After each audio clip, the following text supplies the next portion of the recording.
Taxi solidaire Mali, une solution de transport solidaire qui répond efficacement à la problématique de transport urbain qui rencontre les personnes à mobilité réduite et les personnes âgées. C'est un projet de l'association Ressources Humaines Groupe d'inclusion professionnelle en partenariat avec le programme Voice Mali.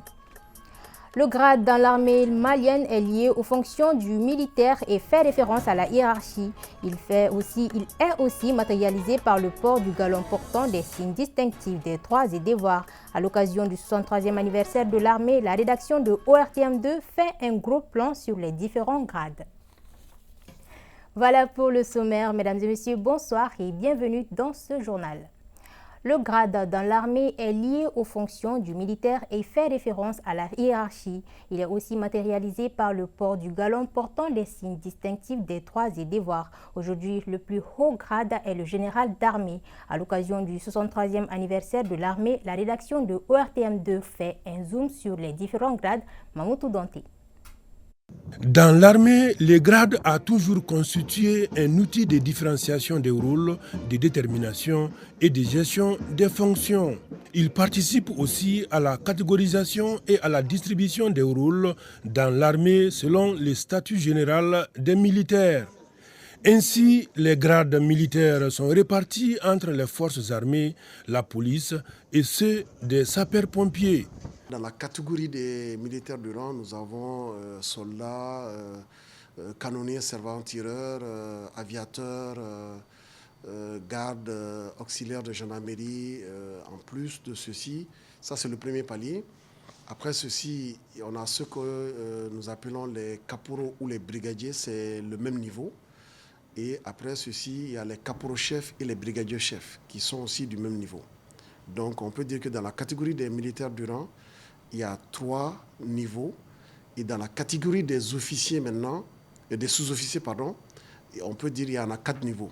Il y a les sergents, il y a les sergents-chefs, il y a les adjudants-chefs et les adjudants-chefs majors, donc 5.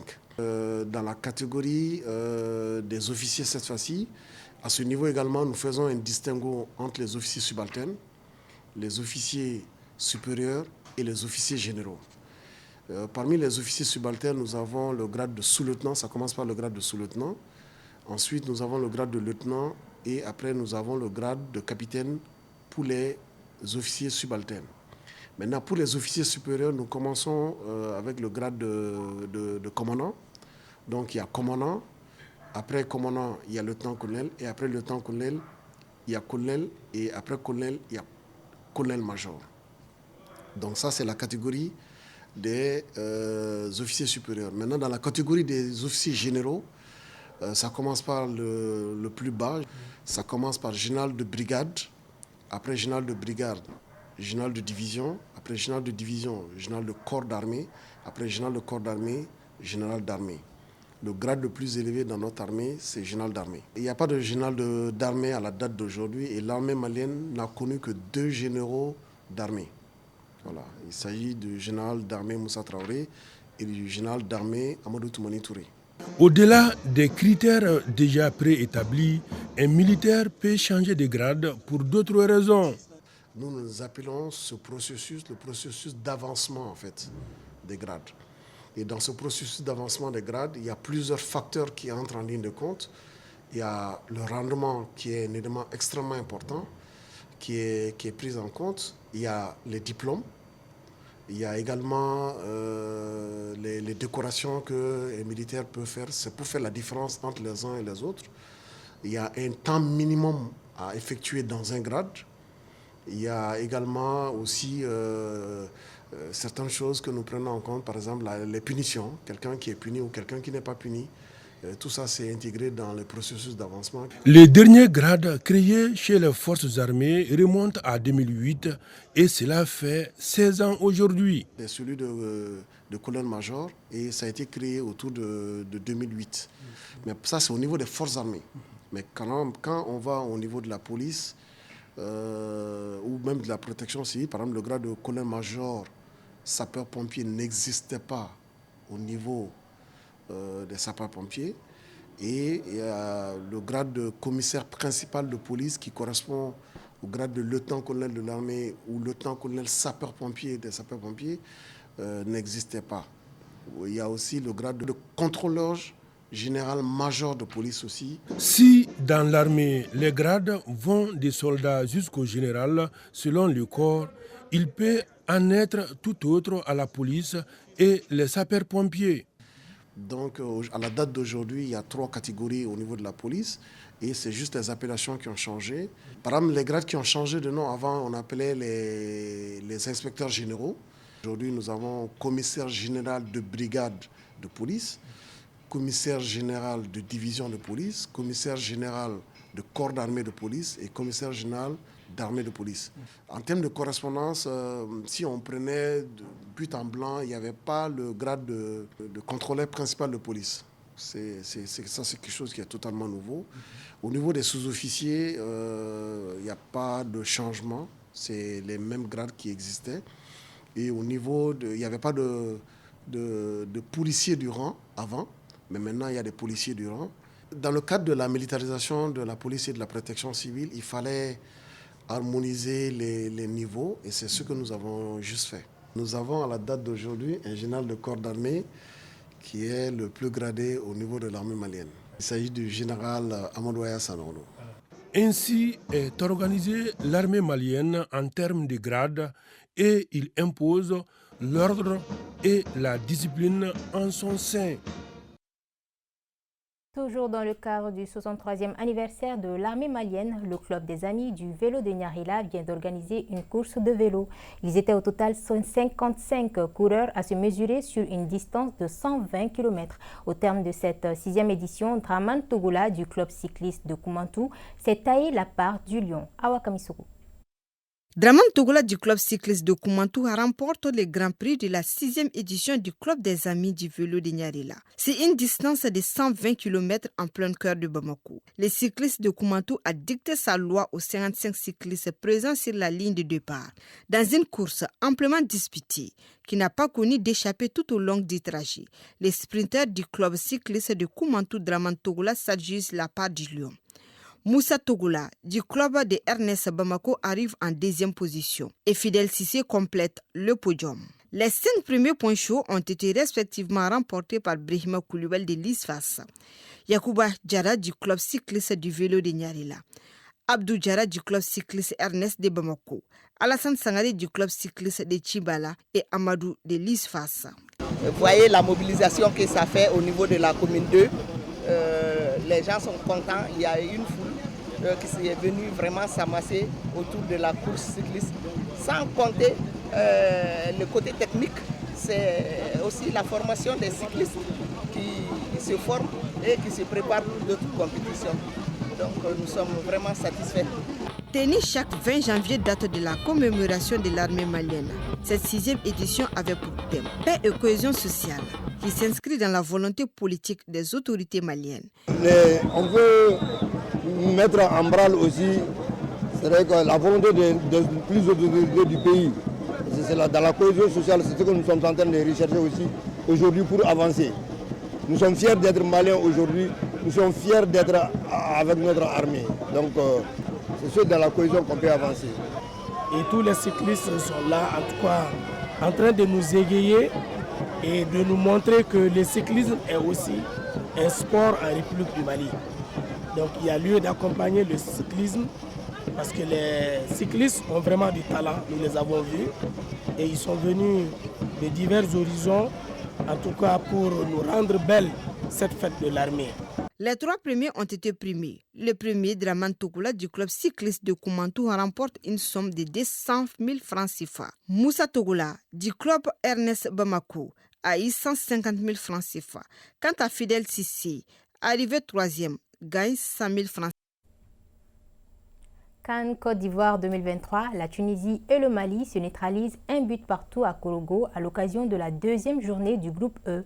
Sur la physionomie, le regret est plutôt malien, mais le résultat ne fait clairement pas l'affaire des Aigles de Carthage.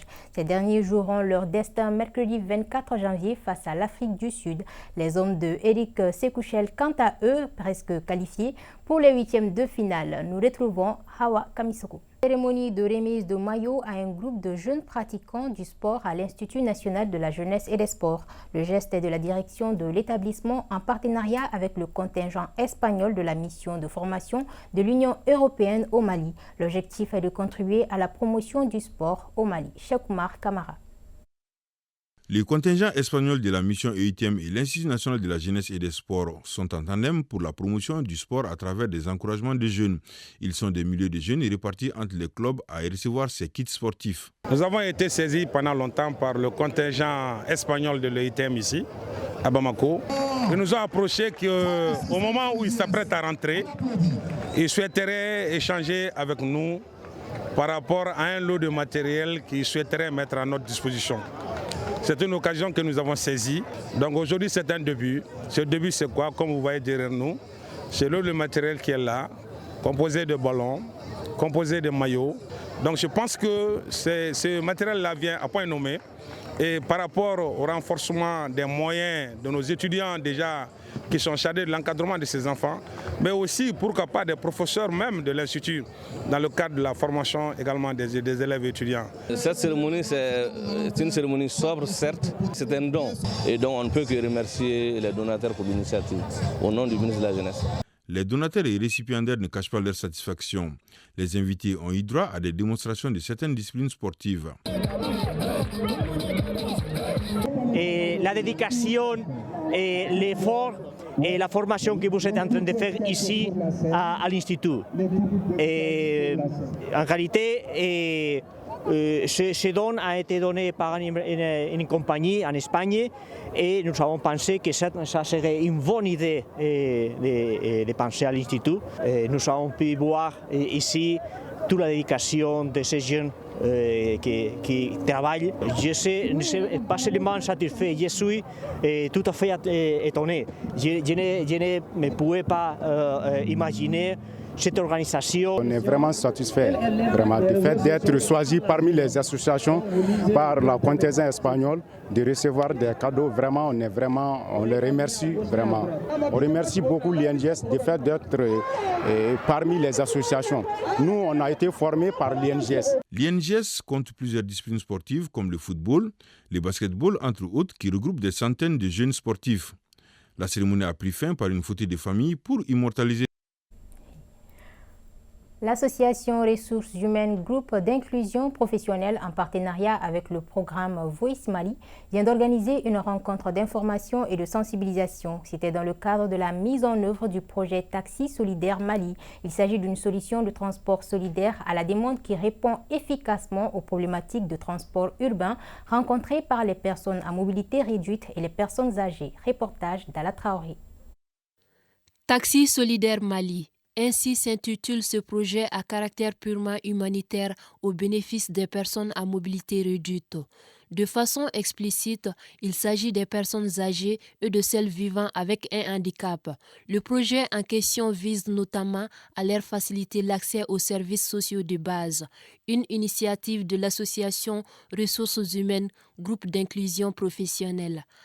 L'idée d'un tel projet nous est parvenue suite à un constat général parce que nous avons fait ce constat-là à la suite de pas mal d'exemples.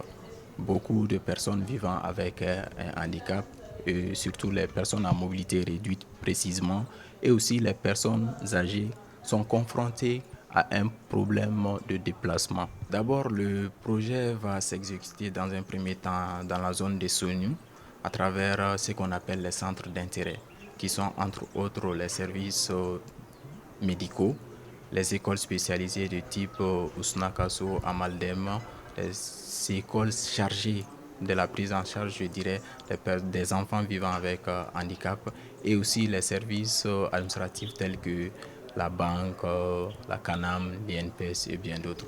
Alors on va travailler avec ces services-là en tant que relayeurs, et ces services vont nous permettre d'atteindre nos cibles. Et nous allons prendre en gros avec la subvention de Voice 50 bénéficiaires de fréquentation variable. C'est-à-dire que ça ne sera pas les mêmes personnes, mais ça va se varier au fur et à mesure du besoin de transport demandé.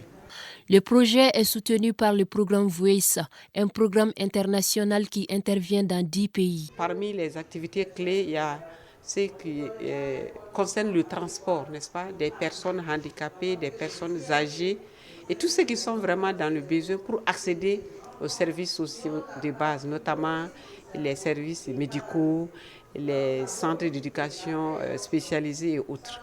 Et donc nous allons, même si nous avons travaillé sur le projet ensemble, après le financement, nous allons encore les accompagner sur une base continuelle chaque fois que cela est nécessaire. RH+, c'est une jeune organisation qui n'avait pas tout ce qu'il faut pour commencer ce travail. Grâce, n'est-ce pas, au soutien des autorités et à cause du fait que Voice se veut un programme qui accompagne les organisations informelles, aujourd'hui, ils ont toute la documentation. Après cette étape marquant le lancement, les initiateurs du projet se proposent d'entreprendre le volet formation pour faire de ce projet une réussite. Voilà, c'est donc la fin de ce journal. Grand merci à vous de l'avoir suivi. Passez de très bons moments en compagnie de nos programmes.